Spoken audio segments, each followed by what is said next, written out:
This episode of WDW Today is being sponsored by MEI and Mouse Fan Travel. You know, with so many great deals out there all the time, Disney puts out such codes and pin codes and special deals and specials. You know, it's hard to really keep track of them all, so why not have someone do all that for you? They can find the best deal for you because, frankly, it varies from person to person. MEI and Mouse Fan Travel can help you do that. In fact, they'll do all that for no fee. That's right, Disney pays their fees, not you. So you get all that services for free.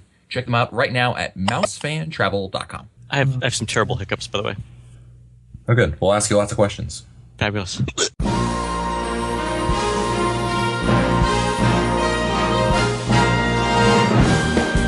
Bringing the world to your world, this is Walt Disney World Today. Here are Mike Scopa, Len Testa, Mike Newell, and your host, Matt Hochberg. It's Wednesday, April 6th, 2011, and this is episode 860 of WDW Today. I'm Matt Hochberg of StudioCentral.com. Joining me on today's show is Mike Newell of Mouse World Radio. Welcome to the show, Mike. Yes. And let me just say that I hear everything. Oh, crap. Well, if it makes any difference, you know, I had a lot of Tylenol that night, and then I had a NyQuil PM chaser with that. So I can laugh at myself right before you're a better man than I thought you were. Thanks, I think. Also joining us on today's show is Len Testa, co-author of the Initial Guide to Walt Disney World. And Len, we are knee-deep in Star Tours because you and I are collaborating on StarTours2Live.com, and it's going pretty well so far. I think it has. The response has been overwhelming. I'm sorry I have hiccups. Really. So, pat him on the back, please. Yeah.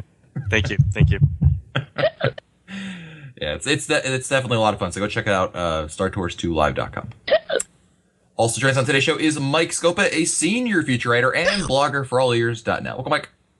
Are you listening to me? I said stop the music. It's in a tiki room. Yeah. Really? I've listened to Mouse World Radio. Is that what Continuously. You need to. Maybe that's the cause of the hiccups. I thought that was Newell from Newell's soundboard. Also joining us on today's show is the fabulous Annette Owens, a manager of customer relations and group services for MEI and Mouse Fan Travel. Welcome to the show, Annette. Hey, Lynn, water, the sugar trick, all sorts of things with hiccups. The sugar trick? Oh my God! I'm actually recording in front of a mirror, and it did kind of scare me. Also, today it's Wednesday, so we're answering your listener questions. We'll start with an email from Kevin Parrish of Bayton, North Carolina. Kevin. Then hear you, Len.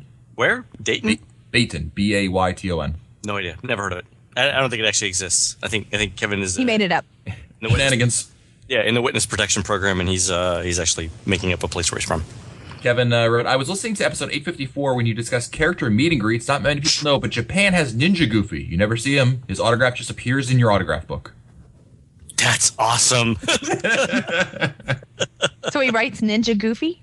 You never see him. So, It's just like, Ninja. That's part of the joke, Annette. Blonde, sorry. literal Annette. Oh, literal Annette. Also joining us is next Ninja email Goofy. is from Jack from Newport, Rhode Island. I've only recently discovered your podcast. Island also doesn't really exist. Go ahead. No one's ever heard of that place before. No. Just discovered your podcast, but I have to say I love it. My fiance and I are heading to the world September 12th to the 16th for the first few days of our honeymoon. We'll be staying for free at the Hilton in downtown Disney thanks to my future in-laws' reward points. I was wondering if you have any suggestions for getting to and around the parks. The hotel website says they have a shuttle service, but do you know if it's provided by the hotel or do they piggyback on other Disney buses? Any idea of how long it would take to get to the parks? Yeah, the Hilton, all the downtown Disney hotels share a resort bus for the downtown Disney hotels. They don't serve, you don't pick it up when you're in the parks. You don't pick it up at the same place you pick up the Disney buses. You have to go out to the parking lot to pick it up along with the other buses. So it's not a Disney bus. When we say resort bus, it's not a Disney bus. Correct. Right. I mean, Len, what's your take on it? Because to me, I've always viewed those downtown Disney buses not as good as the official Disney buses, but not as bad as, say, the typical off-site buses like you'd find on 192 or something like that. That's exactly right. So if the Disney buses are heaven and the off-site resorts are hell, it's purgatory, right? So somewhere in the middle. So it's the waits are going to be like, and roughly speaking, I guess, twice as long as for a Disney bus. I wouldn't expect the consistency of service. You know, I would say if you're staying there, rent a car. Yeah. I mean, if it matters. Yeah, absolutely. That's true. Oh God. We need to. Look back in the mirror. Look No, back we in need, the mirror. we need a different ding for each time it happens. Oh my goodness, that is funny. Also, we're debating which days to go to Epcot and Hollywood Studios. If we go to Epcot Wednesday and Hollywood Studios Thursday, we can see Fantasmic, but the park levels will be 4 and 5. But if we switch that, we will get to the park levels under 1 on a known Fantasmic day. What would be your plans with only 3 full days in the park? I guess it depends on how important Fantasmic is to you. Yeah, so for me, it's not at all. So, sorry. I mean, a lot of people are going through the exact same problem. They're saying, I can go to the studios on a non-Fantasmic day and really see a huge crowd drop, or I want to go see Fantasmic, but I'm going to have to deal with the crowds. And it's really, I think, a question, unfortunately, of do you want to deal with the crowds or not? And a lot of people are in the same boat you are, Jack, that they're, it's really come to that point. It's like, oof, do I really want to deal with the crowds to see Fantasmic? Even though Fantasmic's a great show, it's just like, it's a lot to deal with. Next email is from Cheryl Klein of Durham, North Carolina. That does exist. We recently moved to Durham. Hello to Len and Annette, our new neighbors. Hello. Hiya. Our October trip will be our first time driving to Walt Disney World. In the past, we've always flown. While mapping out the drive, we noticed we go right past south of the border. Yes. Is this worth stopping at? Yes. Looks like a cheesy tourist trap, but at the same time, everyone says we shouldn't miss it. And in general, what tips do Annette and Len have for the North Carolina to Walt Disney World driving trip? Annette, south of the border? Go ahead. South of the border. You got to stop once so you can say you've done it, but after that, you'll never do it again. We'll see Pablo or whatever the guy's name is. Yeah, no, Pedro. Pedro. Yeah. It's something that we would do when we drove down from Connecticut. Padre. We always stopped at south of the border because it's so awful. It's an awful tourist trap, but it's like you can't help but stop there because it's just. Well, you see the signs for how many states before you get to them? Yeah, I think they have them in Virginia, like the first one. If you're driving from all the way up there, and then you come down and you see them all through North Carolina, and it's at the border of. It's on 95 between North Carolina and South Carolina, and like Annette said, it's an awful tourist trap, but you have to at least stop there once. Yeah, go to the Dynamite building. Yeah, you gotta exactly. There is a hotel there. Len, I would love for you to send the hotel researchers to go check out the hotel. Oh, I think you should. You should. Yeah, I don't know. That's a little bit more than I can reasonably ask of them. Next email is from Chrissy from Gettysburg, Pennsylvania. Shoes are too tight. Yeah. Hello to the whole gang. I'm an avid listener and try to listen to an episode every morning as I prepare to take on teaching middle school students for the day. You make the mornings much more enjoyable and generate much more excitement for my trip to Disney. I'm responding to a cool listener question from episode 719 regarding Victoria and Albert's. Part of the Disney experience for my husband and I is enjoying one great meal a day, and not only for the food, but for the atmosphere that we can relax, sit back, and enjoy each other's company, reflecting on our day in the park. And it's nice to be served, not running around, too. We've been to Victoria and Albert's a few times, and they are beyond accommodating as far as food preferences, allergies, etc. When you book your reservations, they do ask about any accommodations you might need, as well as any celebrations you may have. My husband is allergic to shrimp, and when we dine at Victoria and Albert's, he has a modified menu. They also let us view and order from the vegetarian menu, even though neither of us are vegetarians, and I found that really delicious options for the menu too. Do they have anything that would stop hiccups? The cold's breaking up. Next email. Thanks for the feedback, Christy. Appreciate it. Next email is from Mary Jane Robbins, who's from Vermont. Like Scopa, I'm a blog writer. No, really, seriously, where's she from? Vermont doesn't really exist. Which from? Like So Scopa, far, only Durham exists. Isn't that about what's only happened? I think so. Like Scopa, I'm a blog writer, but I write about baking. I work for King Arthur Flour, America's flour I have their company, flour. It makes wonderful bread. and I write recipes and blogs and work at our baking education center. I'll be traveling to the world in October 20 soon. And hope to write a blog about the fantastic desserts I'll be having on my trip, and maybe offer a copycat recipe of one of them. Do you think it's even possible to somehow meet and briefly chat with a Disney baker or pastry chef while I'm there? Should I ask our media relations person here to look into setting something up, or is there a different way I should go about it? Let's see, Emily. I'll give Pam Braden a call. Yeah, I would say, Mary Jane, definitely contact your media relations person and go that way. I mean, you could, talking to one of the chefs is, if you had a food allergy, they're more than willing to come out there. But, these are busy people, so it's kind of hard to really nail them down for more than a couple minutes to, ask them questions. And certainly, they would probably wouldn't defer to making sure they got that cleared through them. So if I were you, I would go through your company's media relations and go about it that way. Or say you have food allergies and the chef will come out and talk to you. Well, yeah, I know. That's another option. I'm just saying, if she starts asking questions about, other things, then maybe like, okay, enough. You don't want to, wear out your welcome either. Yeah. Next email's from Dave from Downingtown, Pennsylvania. Downingtown. Yeah, I got it right. Fake.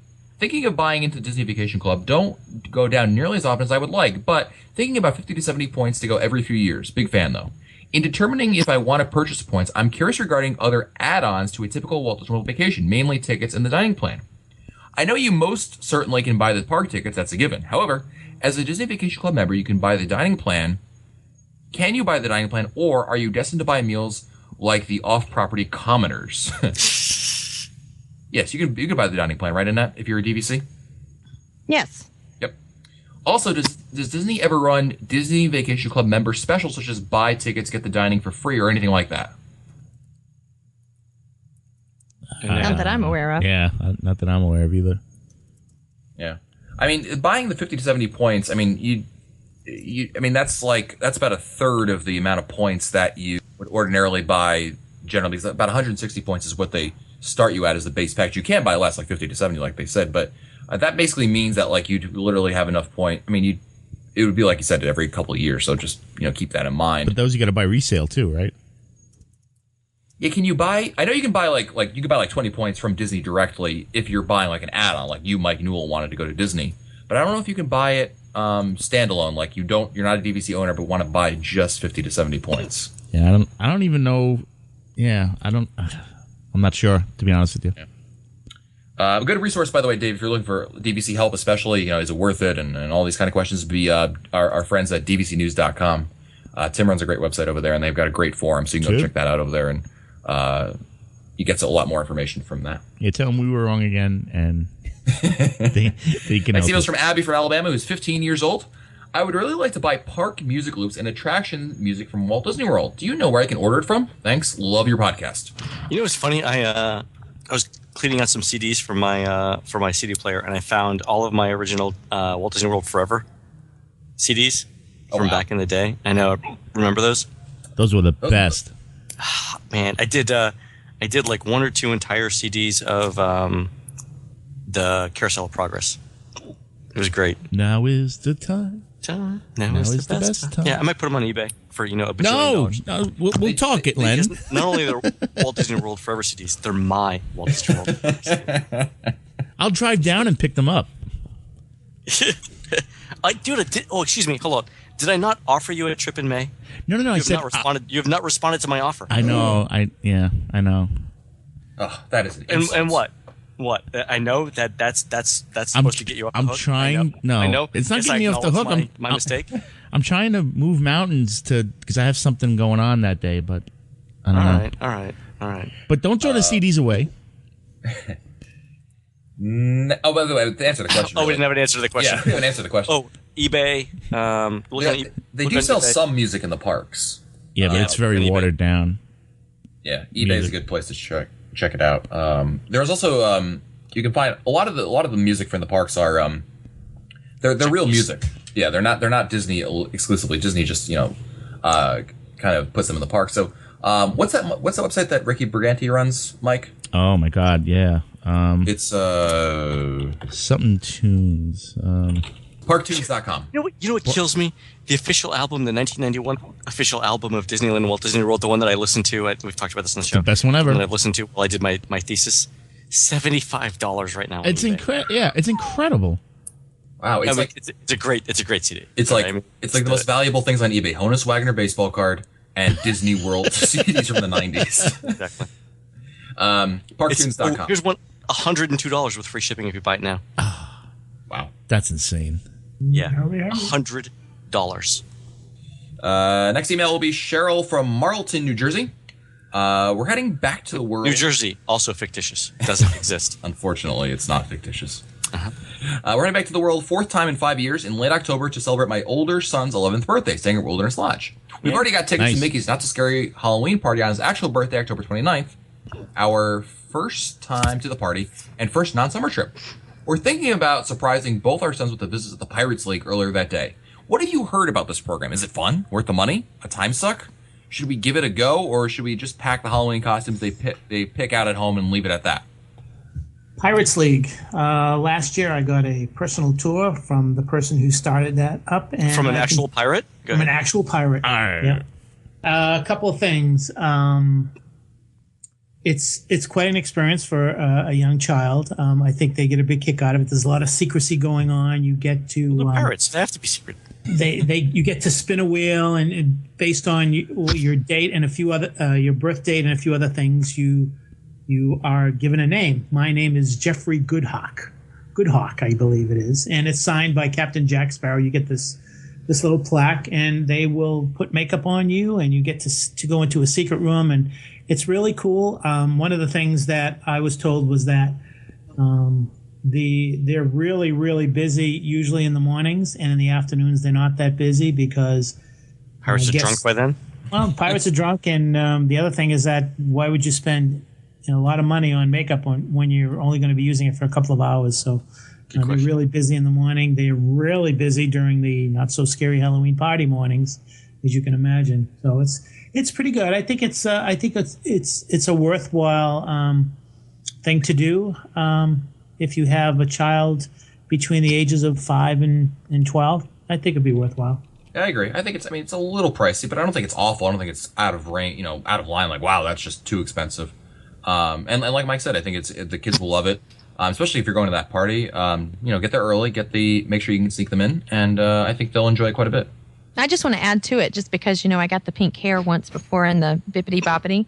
Right. And I've gone through the pirate area, and I felt like you get more over in the pirate area. There's more interaction. There's more to it than, just going and becoming a princess. So. Yeah. Well, I mean, Bibbidi Bobbidi Boutique was such a success that they built upon that success with Pirate League, and so it's kind of like Bibbidi Bobbidi Boutique 2.0 in that they took what it worked. So yeah, it would make sense that they would that'd be such a good experience. Well, in the Pirate League, there's also some role playing. So the cast members there are playing roles, and I'm not sure they do that. I don't think they do that in Bibbidi Bobbidi Boutique, but Well, they didn't for me. Maybe they do for smaller kids. it's very entertaining. It's very entertaining. Yeah, there's definitely more to it, and there was, the hidden secret pathway and some other stuff. I thought it was pretty cool. I wouldn't want all that makeup on my face, but I thought that was pretty cool. Next email's from Bert from Montreal. When you get to a Disney World park before opening, is there a separate line for the extra magic hour mornings, or do we mix with the standard people? Please explain the process of arriving at a park. So if you get there for extra magic hour mornings, how does it work?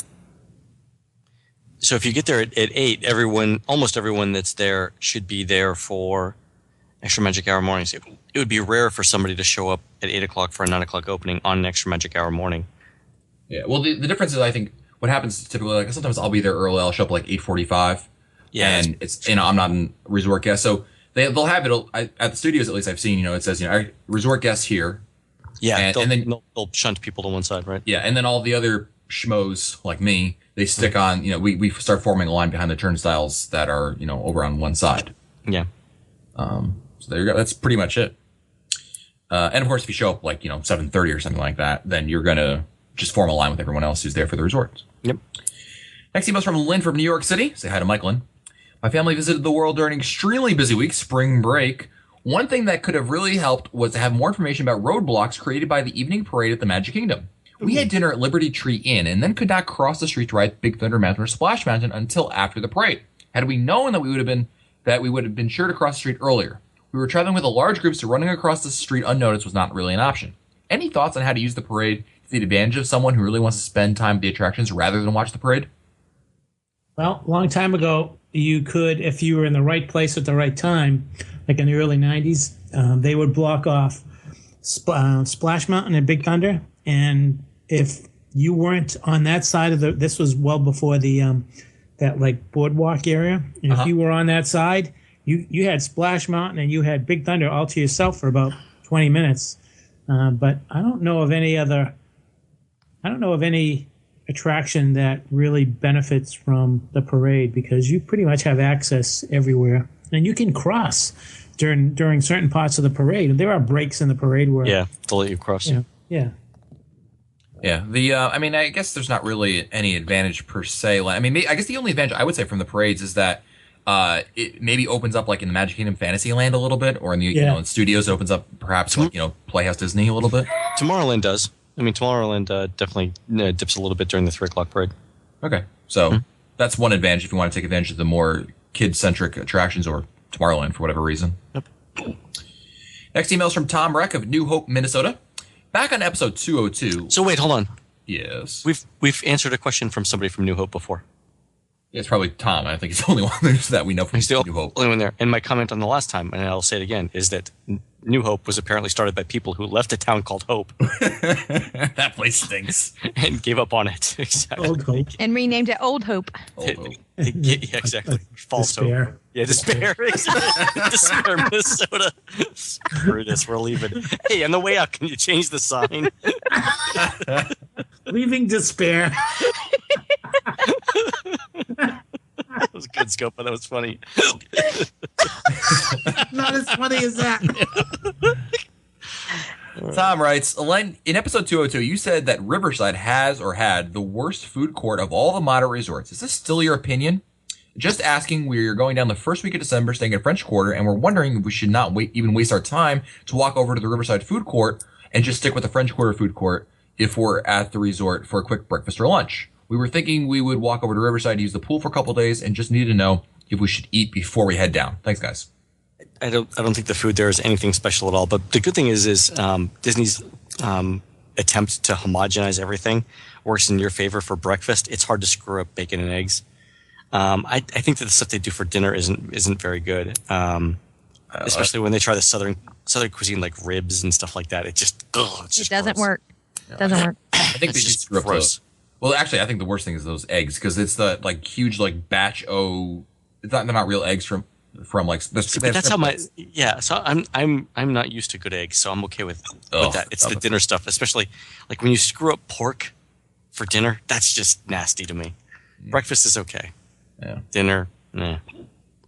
Next email is from Paul, who writes, really, sometimes I even say the unofficial guide and ding myself. So here's my question. Has there ever been a rumor or talk of a whole Star Wars section in Disney Park like Hollywood Studios? I'm thinking something similar to the Harry Potter section in Universal. To me, it would be the best way to compete with the Harry Potter section, and it would really be a better draw for younger boys, something Disney needs, than the Fantasyland expansion. Thank you for all you do. Listening really brightens my day. So, Star Wars section. I love the idea. Let's get on it. I would love it too. I think the only way that's happening is if George Lucas backs up a truck of money to Disney and says, please build this for me. That's not going to You're happen. right, man. Yeah. It's not going to happen. Yeah, it won't happen, but it would be great. I would love to see that. I mean, you could have like a Star Wars cantina, and like the cantina from in Tatooine in New Hope, and you would have that as a restaurant option. You could have obviously Star Tours 2.0. I love. You would have what else do you have in there, Noel? I love how you call it New Hope. You kids today. Oh, that's where it's from. I got it. They saw Star Wars and like, this is a great name for a town. You know what? Yeah. Tatooine was already taken. Tatooine, Ohio. Tatooine, Wisconsin. Already taken. I mean, there's so much. I would love to see it. And of course, the other thing to keep in mind, people always say, "Oh, Disney has to compete with Harry Potter." Let's not forget that Universal is so far behind Disney in terms of attendance; it's not even close. They used to be a lot closer, but in the recent years, they've really lagged. So now Universal's doing a lot better now, but a Universal Park doesn't even come close to doing the attendance that Animal Kingdom does. They had to put it in Harry Potter just to catch up a little bit. Yeah, they're doing better. Don't get me wrong, but let's not assume they're on the equal playing field. That Disney needs to respond, even though Fantasyland is kind of that response. But Disney's not losing any sleep over that necessarily. No. Time for our last question of the day, and that means I'll give Mr. Newell 3 emails to choose from. One gets read today, the other 2 go back into the email queue to be answered later. Ready, Mike? Got my fingers crossed I choose the right one. Your options are, Matt, you're wrong. Oh, let's go with that right away. I don't even have to hear the others. Hear the other two. Stop right there. Cheap booze for the old man. Oh. Let's go back to the first one. Or, I hate math. Oh. Please make a decision for me. That's even better. The decision is Matt is wrong or I hate Matt. I thought that was I hate math. No? Oh, is it math? Yeah, Close enough. math. I mean, Oh, no. Oh. Math, same thing. Well, Math. since I was excited, let's go with that. The third one, please. all right. Your last email of the day is from Ashley Wilson of Davenport, Iowa. My husband and I listen to your podcast all the time and really enjoy your show. Thank you. You make my workouts and cleaning the house so much more bearable. Anyway, here's my question. We're Disney Vacation Club members and recently added on vacation points, thus prompting us to take a couple more trips through the year. We'll be staying at Bay Lake Tower for 3 nights in February, insert year here, and the Boardwalk Villas for 4 nights in June. We also plan on doing Disneyland, staying at the Grand Californian for 3 nights in early December. We've been racking our brains trying to figure out what sort of tickets we need to purchase. Should we get an annual pass that for what would only be 7 days in Walt Disney World for the reduced Disney Vacation Club rate? Or should we do a 10-day non-expiration park hopper and use the extra days in Disneyland? What would be the most money-smart decision? Park hopping is a must, but other than that, we're open to suggestions. So the thing that she wants to do is use the Disney World days in Disneyland, right? Possibly, you're right. That might be an option. How many days in Disneyland? We also plan on doing 3 nights. Okay, 3 nights in Disneyland. So basically 7 nights in Disney World, 3 nights in are they Disneyland. park hopping? Yes, park hopping is a must. All right, 1 sec. So the difference between a 7-day park hopper and a 10-day park hopper. They probably don't. Oh, and they need the no expiration option then too, right? No, they're not. They're not married to that. Well, how are they going to reuse they the have ticket to if they have don't? that, They yeah. have to have that. They Oh, have right, to for have that no option. expiration. Yeah, you're right about that. All right. So hold on. The other option, I mean, I don't. That's probably it's gonna be not cost effective. Is the Premier Pass? That wouldn't be cost effective, right? Probably not, but I'm doing the statistics. So a 7-day pass is $447 with no expiration. They're Disney Vacation Club members. I'm not sure if there's a Oh, discount. so less. Okay. And then a 10-day is $531. So, but how much is an annual pass these days? Hold on. What's it going for a DVC rate for an annual pass, Mike, at Walt Disney World? Do you remember? 3. I renewed mine for a Florida resident for $366. It's around. I was gonna say about 370. Yeah, something along that way, about yeah. 370 line. That's Yeah. So that's your best bet. Hold on, I'm actually getting the cost here. Is there a of course, DVC? you know, let's face it, Ashley. I mean, it, $424.95 with tax. okay. I was Yeah, so say, that's the least expensive option. Go do that. and of course, if you decide to sneak in another trip during the year, your DVC owners, maybe you see a night or two that you can sneak in, or you just want to pay cash for your room. Having the annual pass gives you a lot more flexibility. Actually, a premium annual pass is about what a 10-day no expiration would cost without the DVC discount. Interesting. Cool. Yeah. So Very good. Well, I want to remind all of our listeners that this episode of WDW Today is being sponsored by MEI and Mouse Fan Travel. And hey, the math we just did that you had Len do, well, you could send us an email and wait 7 to 9 months to get answered. Maybe. But what you can do is have MEI and Master Travel do that work for you. They can help you figure out ticket options, where to stay, which, packages, all those questions you may have that, frankly, who wants to deal with that, right? Who wants to do that math? I don't. MEI and Mouse Fan Travel can help you do all that for you. Check them out right now at mousefantravel.com. If you want to find our older episodes, read our show notes, or send us your comments, you can visit us online at wdwtoday.com. For Len Testa, Mike Silva, Mike Newell, and the fabulous Annette Owens, I'm Matt Hotchford. We'll see you on the next show. Stupid Judy, stupid energy. This has been a production of Mouse World Radio.